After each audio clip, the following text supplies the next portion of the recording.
Tyrese Maxey, the 23-year-old guard for the Philadelphia 76ers, is heading into his 4th year in Philadelphia, arguably one of the most pivotal seasons for the Sixers in recent memory. With James Harden's status still up in the air, a lot will rest on the laurels of Tyrese Maxey.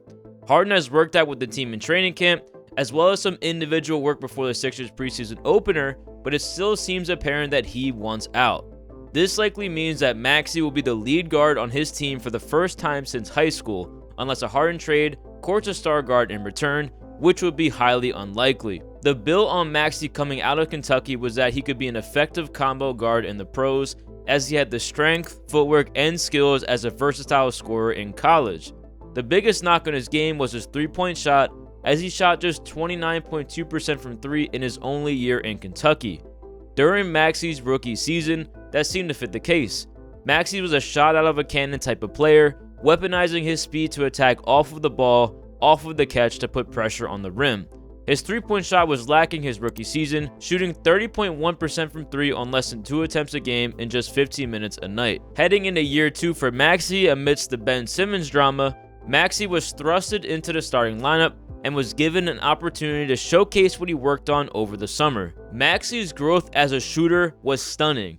Damn near unheard of if we're going to be quite honest. Tyrese's efficiency from the three-point line improved from 30.1% to 42.7% in just one all-season, while doubling his three-point shooting volume, going from about 2 shots to 4.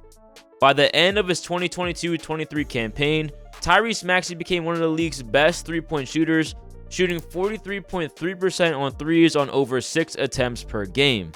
What is most impressive about Maxey's efficiency by the end of year 3 is the diversification of the three ball. You would think a developing shooter might just be knocked down off of the catch, but Tyrese is also extremely impressive shooting off the dribble as well, whether it be in transition, with the shot clock winding down in isolation, coming off of a screen. Maxey has become an incredible shooter in almost all situations. Since Maxey has developed into a knockdown shooter, he's also become a lethal weapon in transition for Philadelphia as well. Maxey's speed, coupled with his newfound shooting ability, as well as an impressive finishing package around the rim, Tyrese has become unstoppable in transition.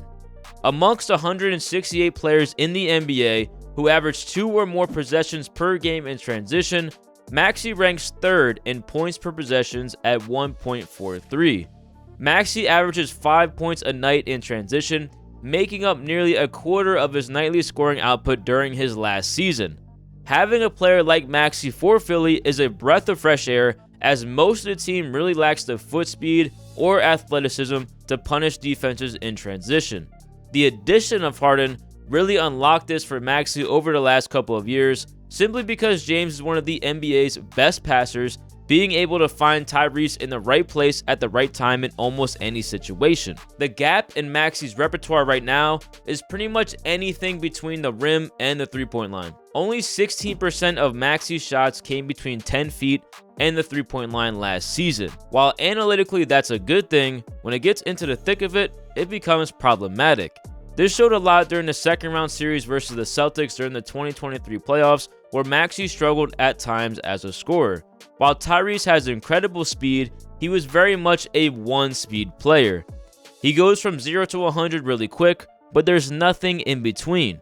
Maxey's last tool to become an elite scorer is to include some change of pace and in-between game. Maxey showed some flashes of this in the preseason opener, getting to the heart of the defense and making them pay based on what they gave him, as opposed to forcing a tough shot at the rim. With James Harden likely departing, who knows when, the playmaking load for Tyrese Maxey will increase dramatically. Playmaking was one of his biggest knocks coming into the NBA as a rookie, and to be quite honest, it still is one of his biggest knocks. Tyrese averaged just 3.5 assists per game, with an assist percentage of 16.7%. That percentage will be ranked 128th out of 274 guards from last season. It's not completely awful, but it's not great either. Maxey does a really good job of taking care of the ball, but it seems like he struggles to break down defenses for the betterment of his teammates. One of Maxey's best options as a playmaker is the ball in his hands in the pick and roll, which we'll see a lot of this year. If Philly can find him a legit lob threat partner, his game will open up quite a bit. It could be Mo Bamba, potentially Paul Reed. Embiid is not much of a vertical threat, but at times he rolls as well. Maxey's floater can be pretty effective, so pairing that with a lob threat rolling to the rim, he can get things going for his team a la Houston James Harden or Trae Young. Maxey doesn't need to become an elite playmaker, but if he can get down the basic reads as far as finding rollers, finding poppers, cutters, and shooters spaced out, that will be good enough. If the Sixers have no true point guard this season, they will be best off masquerading as Denver on offense. Let Joel be the offensive hub and have Maxey play off of that, akin to Jamal Murray. It won't be perfect this year for Philadelphia, but it seems like this could be a gap year for the Sixers as they're looking to maximize cap space for next season to make a play for any star that may come available. It is a dangerous play to make by Daryl Morey and the front office, as many believe that the writing is on the wall for Joel Embiid in Philadelphia, but only time will tell.